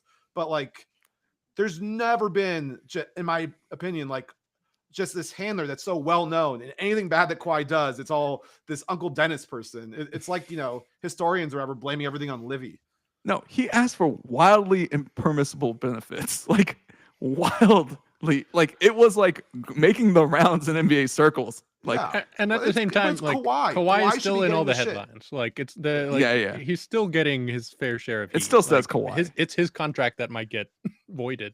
And yeah, that's another interesting wrinkle because no one has the cap space to sign him to the sort of contract that he would warrant in an open market. Like he might, like if they do void his contract, the best he could get is like a mid-level exception right now because everybody's kind of finalized their rosters. To me, I think for that reason also, and for competitive balance reasons, you'd have to pair it with a 1-year suspension, which I think with his repeated attempts to try and circumvent the cap, which the players are also bound by the CBA, I think they're well within their rights to do so. Although the NBA PA will definitely raise a stink over that. So I believe for repeat offenses, which is technically Ballmer also because of the DeAndre Jordan incident, the maximum fine I believe is $7.5 million. And then it's an unspecified amount of draft picks and et cetera, et cetera, et cetera. So yeah, which to $7.5 million to Steve Ballmer is like a Starbucks coffee to me and you guys, right? Like, so yeah, that's not going to do anything. Anyway, I mean, the wheels keep turning. I wanted to kind of build up that case that Pablo is a very significant journalist because in this era, I don't know about most important, but he's one of the best. Like, he's definitely he's one of the best for sure. Yeah, as a storyteller, like if I had the 5 tools for journalists, like Pablo's got all 5 tools. He's got like the knack for the nose for the end zone. He's got like he's got all the 5 tools, right? Like, but except for graphic design chops. I don't like his graphic design the old at video all. game stuff. Yeah, he's got I like it. It's like it's not. Yeah, it's not exceptional, but it's fine. Like it's solid. It's fine, but like it's like Ken Griffey Jr. with 5 tools, but then all of a sudden he has a noodle arm in one area, and you're just like, what the hell, dude? Like, I mean, yeah, but man, you'll hear about it in my rant. But there are worse designed things going on right now. Oh, for sure, especially in sports. Yeah. All right, well, that's enough on Pablo, but props to Pablo. You are having a Kendrick Lamar type year. Like this is the year of Pablo Torre. Like, whew. Yeah. We're gonna be right back, and I swear to God, we'll talk about baseball. Okay. All right, man. It's running, but we're engaged. So yeah. I do figure like the baseball will be sort of an overview as opposed to a deep dive. Like kind of high level to kind of set up the forthcoming weeks, which will get a lot more fun because we're gonna get a little bit clearer of a picture of where these horses stand. But yeah, you guys like that? We have the series to highlight that Colin mentioned in the texts, and like, yeah, there's some stuff to mention, but it's like, yeah, like this is starting now. It's sort of the. You like that? Mets versus Lowell Mets. I did. Who like will that, win? yeah. Who will win? It's exciting. Well, the Mets just gave up home run number 50 to Fat Boy Schwarber. And they're down 7-1. So you had to slide in the Fat Boy. Why you gotta do that, man? Felt like it was needed. And we're back. Colin is already body shaming Kyle Schwarber. Thanks for joining us. This is Everyone Hates Us, episode 41. I'm your host, Lee. These are my co-hosts, Dan Grieve. It's Colin Murphy. We are talking baseball, fellas. Aside from fat shaming Kyle Schwarber, who just got his 50th home run, which, by the way, doesn't happen very often. There are plenty of fat guys who played in the major leagues who haven't hit 50 home runs once in their careers. Kyle Schwarber, here he is. Fellas, the Mets are lolling. Is this NL West race like objects in rear closer than they appear? Like, is this like, are we really doing this? Like Colin, I should be asking you. You're a D-backs fan. Is this like kind of, are we going to be like a last day of the season type of situation here? Like, what the hell is going on? No, our schedule is brutal. The only team that we play that's below 500 the rest of the year is we have a series at the Twins right after we wrap up this series with the Giants. We still have to play the Phillies, Padres, Dodgers. No, this bullpen is horrible. It's not happening. We're still, the only reason we're close is because the Mets are collapsing. We have continued to play 500 ball like we have the entire season. I don't see us magically going on a run here. I do think the Giants and Reds, though, have a real opportunity to sneak in here. The Giants' bats have started to come alive a little bit, and they've always had good bullpen, and their starting pitching's been okay. There's a real opportunity here. Cincinnati, they have a tough series against the Cubs, but outside of that, it's a very manageable schedule for them. And the Giants, their last two series are really easy, and they end the series against the Rockies, who should have been beyond quit by then. They do have two series against the Dodgers. That's pretty much going to, I think, decide their lives. But the Mets' schedule is not easy. They're losing again here to the Phillies, so they're going to lose this series. After that, they play series against the Rangers, who are in the AL wildcard hunt. Then they play the Padres. They still have to play in Chicago against the Cubs. The Mets' schedule is tough, and they are not playing well. I could easily see them falling out. To me, if the Giants can go 3-3 in the Dodgers series, I think they could absolutely pull this out. Also, how dumb is the Giants' schedule right now? Like, for only having 4 series a year against everyone, their 4 series right now, they're playing us, they play the Dodgers, then they're at us, and then at the Dodgers. It's almost like they knew that this would be the case towards the end of the season. That's a ridiculous amount of replaying the same teams. But it is like a lot of playoff implications on the line. Because, Murph, I would also argue that you guys are playing for your playoff lives against the Giants. If you end up taking both of these series, that all of a sudden you're in position to be the third NL best representative in the playoffs. You're putting yourself at least in that position. As we know, the Dodgers don't know how to beat you guys. So there's also that. So maybe there's nothing this team has shown me that makes me think that we're magically going on a run now of all times. Even that Red Sox series where we were looking like we maybe would have gotten maybe a sweep. Bullpen blows it. Jordan Lawler throws the ball into the first stand, on the routine play to first. This team just makes errors, and the bullpen's horrible. There's just not enough pitching on this team to really. After any turnaround, they're still 1 game under 500. They're that's my whole thing. Is we haven't really turned it around. We've been playing 500 ball, and the Mets are free falling. You guys see what I'm doing? I'm treading water. Yep. I'm treading water, which is better than what the Mets are doing. But we're treading water. I think it's likely we end with 82 wins. If 82 wins gets you in, then we have a chance. But again, we're gonna get in because everyone else around us sucked, not because we did anything to like push our way in. I think to even have a shot at being the team that gets in, you have to clear both those Giants series, or else it's over. Like you're cooked. Because you got the Dodgers. Yeah, you got the Dodgers.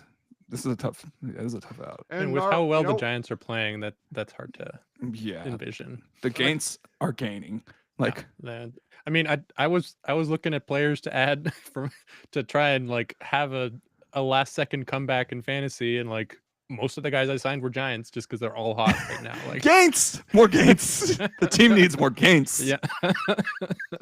So, I mean, yeah, especially like, you know, with their pitching. I mean, they just took us yard repeatedly yesterday, especially against our poor, horrible bullpen. Y'all got peppered. It was like 11-5. Like we were up. We were up most of that game. We were up 4-2. But no team gives up runs in bunches like this Diamondbacks bullpen. Yeah. I mean, yeah. I do think if it happens, which it definitely could, it'll be the Giants catching the Mets, because the Reds offense is not good.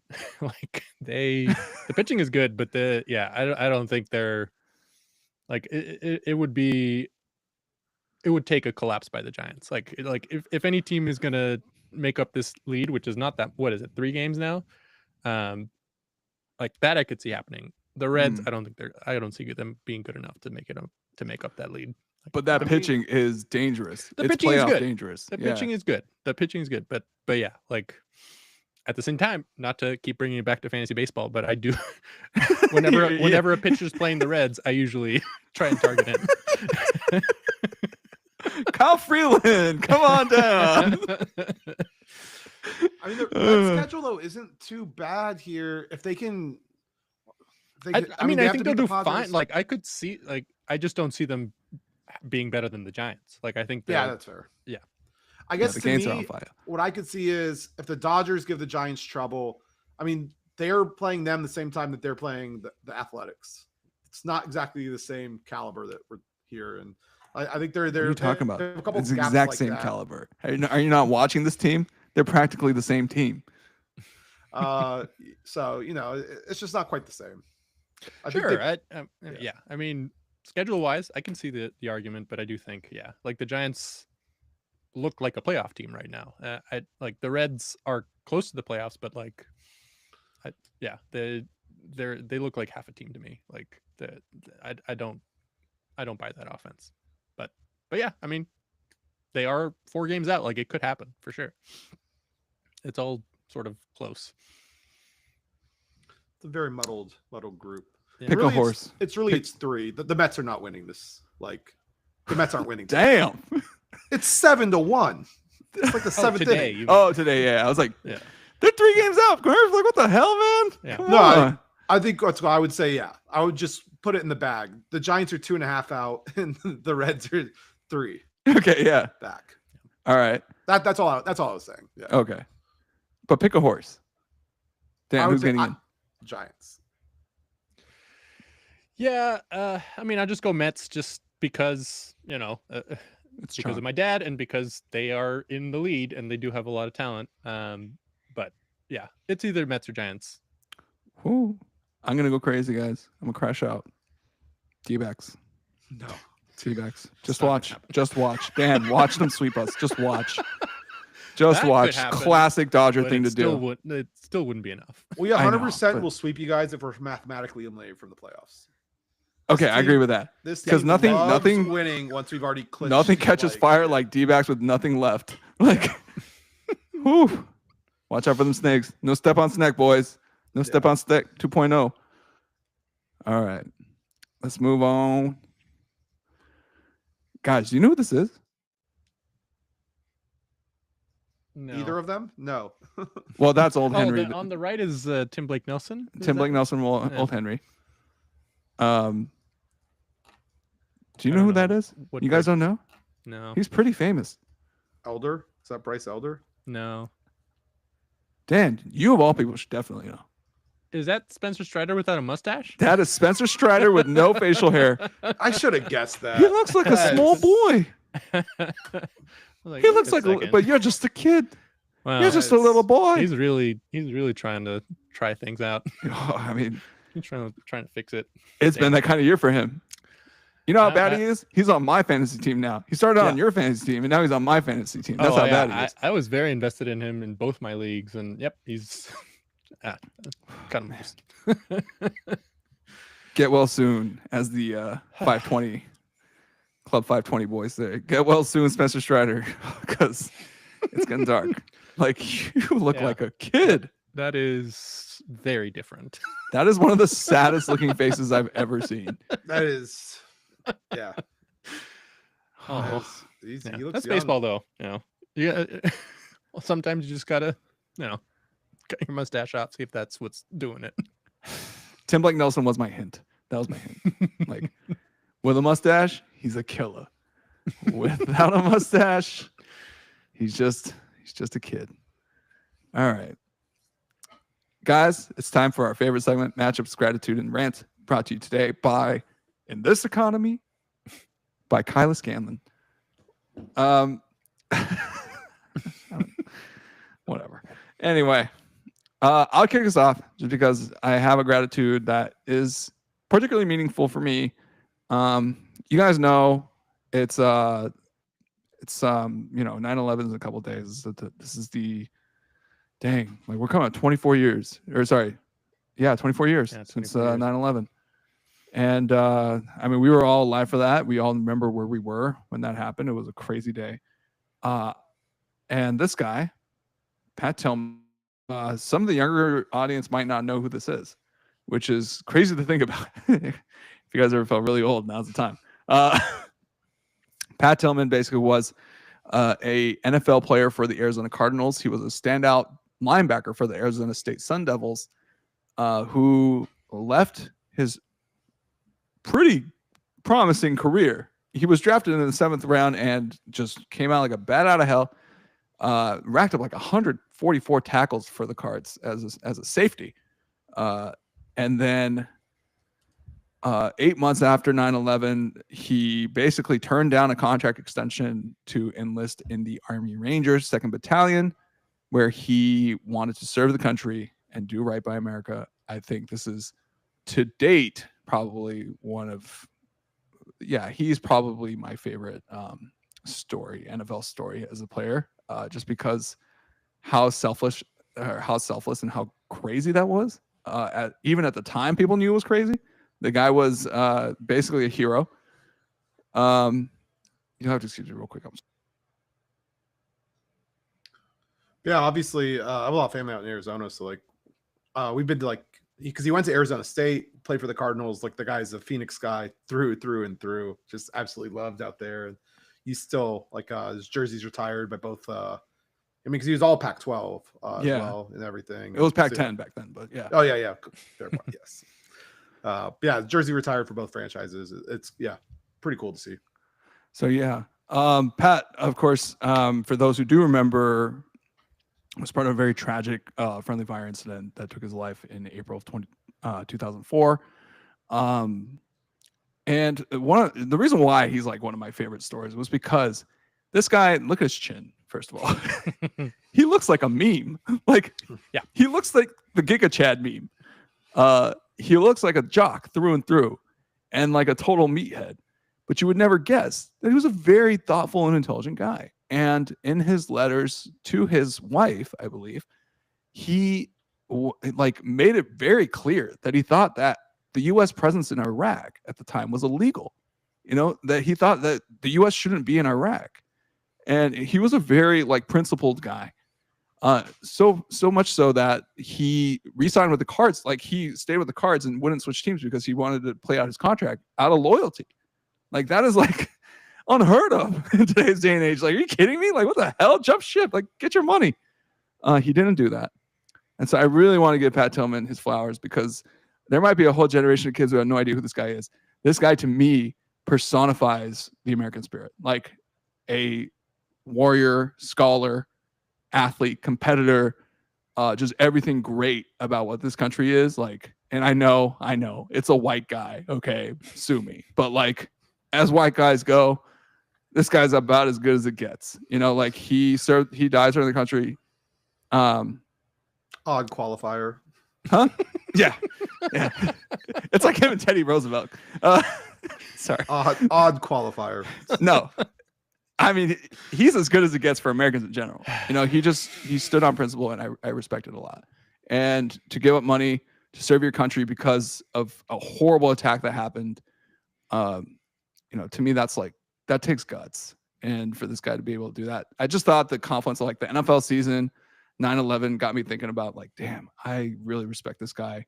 He doesn't get his flowers enough because his death, the circumstances surrounding his death were kind of covered up and kind of obfuscated by the U.S. government at the time, which really needed, the people to get behind this highly illegal war in Iraq. And, as a result, he became kind of a casualty of the media machine. But, yeah, just want to give my props to Pat Tillman. All right, you guys can go ahead. I just had the gratitude, and that's it. All right. I don't know if I want to go to my gratitude right after that. Please. I will go though. Yeah, I have for you is another American hero. This guy has represented the U.S. national team on their wheelchair nationally for the U.S. wheelchair basketball team. You can see with his prosthetic. He's also a big University of Missouri fan. My grandma went to Kansas, so I'm a little bit more biased on the other side, but I do think this is the best rivalry in college sports. This is obviously has its ties all the way back to the Civil War. The Jayhawkers were, a big part of the abolitionist movements. Some of the groups were a little bit more terrorist light to full John Brown. The Jayhawks ran the whole gamut there. And then, the Missouri Tigers were named after a group that was meant to protect Columbia from the same group that burnt down Lawrence, actually. So even though they're big rivals on the field, the mascots that they both picked were actually trying to protect their cities from the pro-slave owning kind of terror bands that were running around. Quantrell's Raiders is probably the most famous one of them. That's the one that burnt down Lawrence, Kansas, where the University of Kansas is. Anyway, long way to say that is in the Missouri, Kansas, they didn't play a lot of games for a bit there since Missouri went to the SEC. Kansas viewing it as a betrayal of them leaving them to die in the Big 12. And so Kansas kind of avoided the rivalry for a little bit, but it's back up and running. And here, this guy was picked out of the stands to be able to kick a 45-yard field goal for $25,000, and instead kicked it at the Kansas sideline and ripped up his shirt that says FKU. So, yeah, he obviously knew what he was doing. Probably didn't think with this prosthetic he'd kick it 45 yards, which fair play. I think $25,000 for a random Joe to kick a 45-yard field goal is about as low stakes of a gamble as you can put out there. No one is hitting that. And of course, 45 is crazy. Yeah. And they pick a guy with a prosthetic to boot. It's like they really didn't want to pay out this money. But either way, if you saw it, however, he didn't kick it a million miles at the bench. It was just symbolic. Yeah, exactly. Great moment in the rivalry. I think it's what kind of makes college sports a lot of fun. And as I said, Kansas, Missouri, I think is the best college sports rivalry. I don't think it's a lot of hype at times because none of the teams outside Kansas basketball are really nationally relevant all the time. But there's a lot of hate there. Yeah. And yeah, like you said, first time they play since 2011. It's been years. Yeah, Kansas was really bitter. They used they walked out on the rivalry rhetoric. Yeah, I mean, it happens for sure. But yeah, it's not often that a college sports rivalry you can see sort of the beginnings of in a literal Clint Eastwood Western, like the Outlaw Josie Wales is about the border war. And yeah, here we are, 160 years later, still keeping that fire strong. Yeah. Kansas and Missouri, it's just great. And it's a game I definitely want to check out at some point. We'll get down there just to see the hate. But as for matchups, I mean, there's a lot of good stuff this weekend. I mean, Eagles Chiefs is probably an easy one to pick out. Defending Super Bowl championship. Super Bowl rematch. Packers Commanders, I think, is also going to be a really, really fun one. Yeah, baseball, some massive series to end this week. Rangers Mets is probably the biggest one I can think of off the top of my head. Yeah, but I mean, I'm pretty sure anything. Reds Padres, the Royals Guardians, although Guardians starting to pull away a little bit. But yes, baseball is starting to get real interesting right now. And as for my rant, okay, I had a couple different ones here. So I'll just kind of buzz through them real quick. Brian Callahan, head coach of the Tennessee Titans, came out in his press conference after the game and said he did not challenge a catch earlier in the game because he saw that only one knee got down, and he did not realize that a knee equals 2 feet on a pass. How NFL head coaches don't know these basic rules, and they blow challenges that cost them games while getting millions of dollars will never not surprise me. That's not really an unknown rule either. Like, I get some of the esoteric ones, Vikings, Bears last night with you're down based on the punch. Actually had the commentators confused, but one knee is 2 feet is pretty basic. Like, oh, wow. I can't believe you would just admit that even. Like, try and find another lie in the post game. I guess I commend your honesty, but also at the same time, it's embarrassing that you did not know that. And my last one, Angels, just because this is half an Angels hate podcast anyway. Oh yeah, I had that too. Oh, do you want the honors or do you want No, please. Oh, I have a few. Basically, yeah. Angels minor league prospect has a brain injury, and there's baseball media set up a GoFundMe for him because the Angels aren't taking care of this in house. Great job, Artie Moreno. Like, you continue to embarrass the baseball world. Meanwhile, the Dodgers keep Andrew Toles on a major league contract to make sure he gets his health insurance and the help that he needs. And the Packers just extended Christian Watson with a $13 million a year, even though he's not going to play this year. Not the same thing. I don't think Toles is going to come back and play wide receiver 1 for us. So just wanted to throw that in there. Oh, also shout out Cody Bellinger, 88th player in MLB history to hit a home run against all 30 teams. Went yard today against the Tigers. Sick. Nice. Go, Cody. Yeah, I love seeing Cody do well. Best year since 2019. A long time. All right, matchups I'm looking forward to. Got a couple of good pitching matchups in the 2 series that Colin called out. Andrew Abbott against Nick Pivetta tomorrow should be good. And then Jacob deGrom is pitching for the first time against the Mets on Friday. And that'll be, that's a huge game for both of those teams. They're fighting for playoff position. Should be really interesting. Football, Colin covered all the good games, but at least there's a couple of divisional games that are always fun. Giants Cowboys, always fun. Bears Lions should be fun with that you mentioned earlier with the Ben Johnson reunion.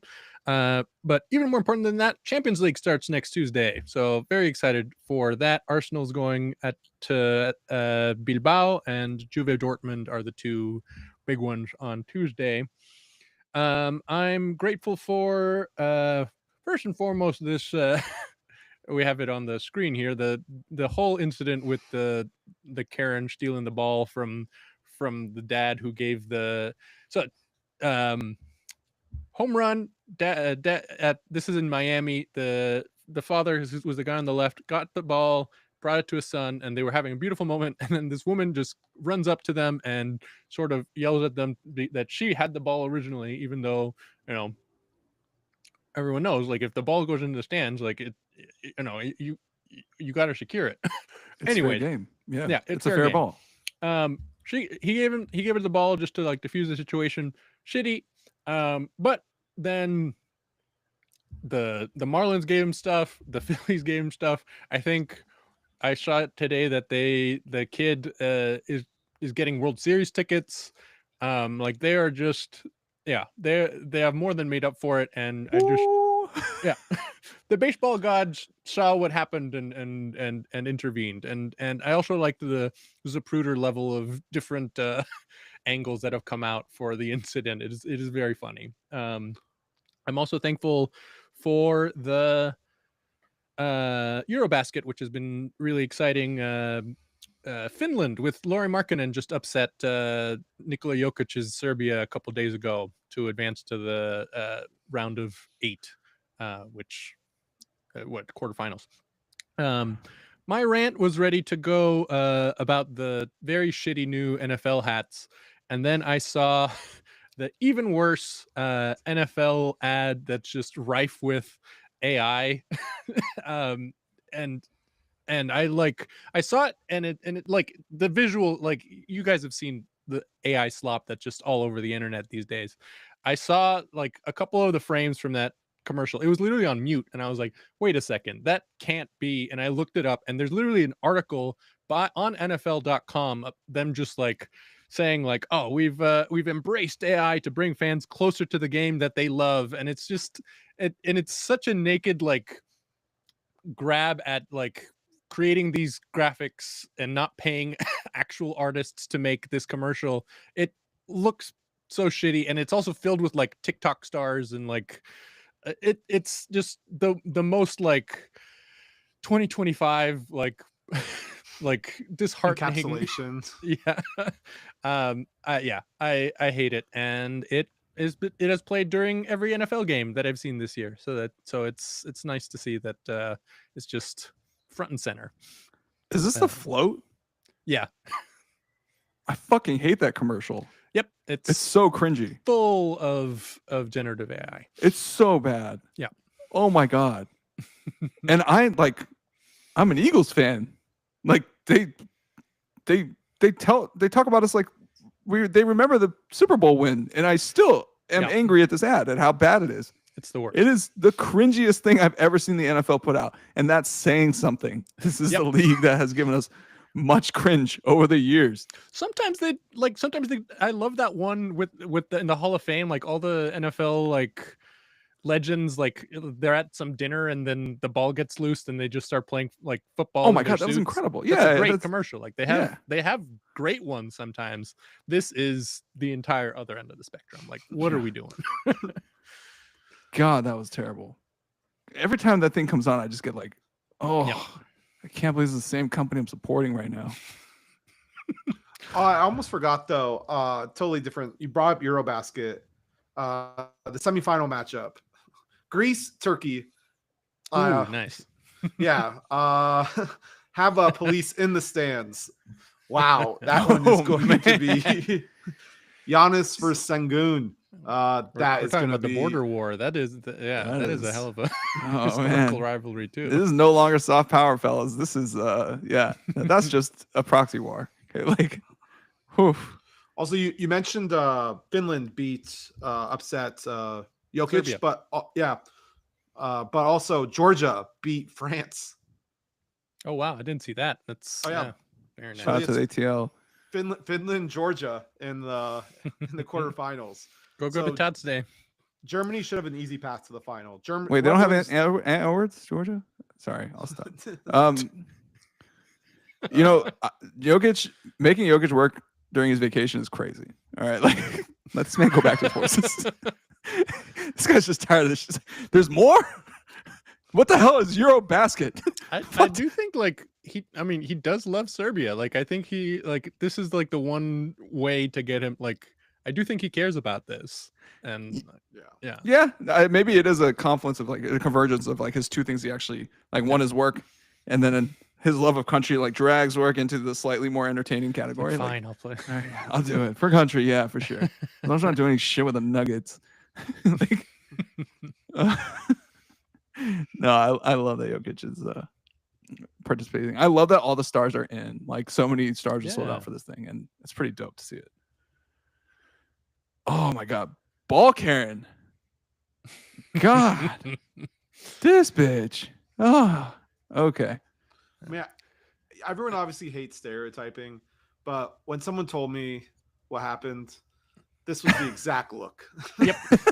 Like, again, now you never like to stereotype, but I mean, she's like the distillation of.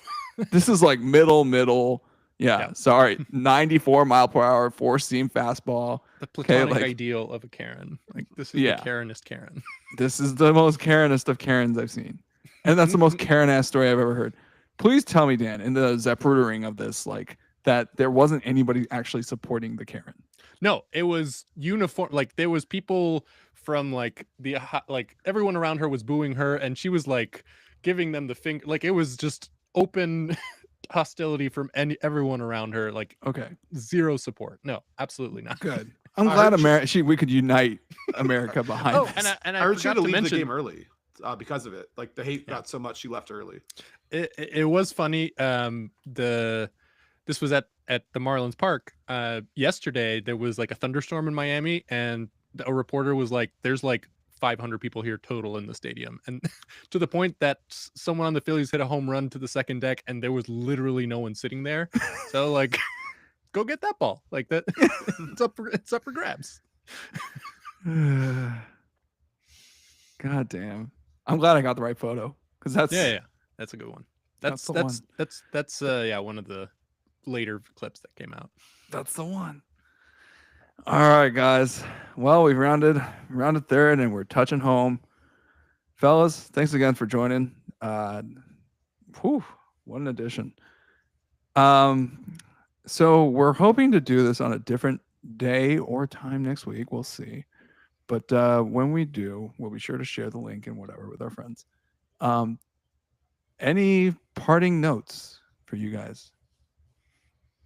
Micah Parsons, when he was on the field, 2.4 yards per play given up. When he was on the field, 4.9. Absolutely. Thank you, Jerry. Once again, yeah. Thank you, Jerry Jones. Dan? Go Dodgers. Let's find some consistent winning baseball mojo again.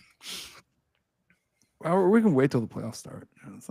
I mean, it would be nice to have something going into the playoffs. But yeah, I mean, we will most likely be in, and we all start 0-0. But yeah, go Dodgers. That's my parting thought. I'm Lee. These are my great co-hosts, Dan Grievitz, Colin Murphy, and my parting thought is, caw-caw! Go Eagles.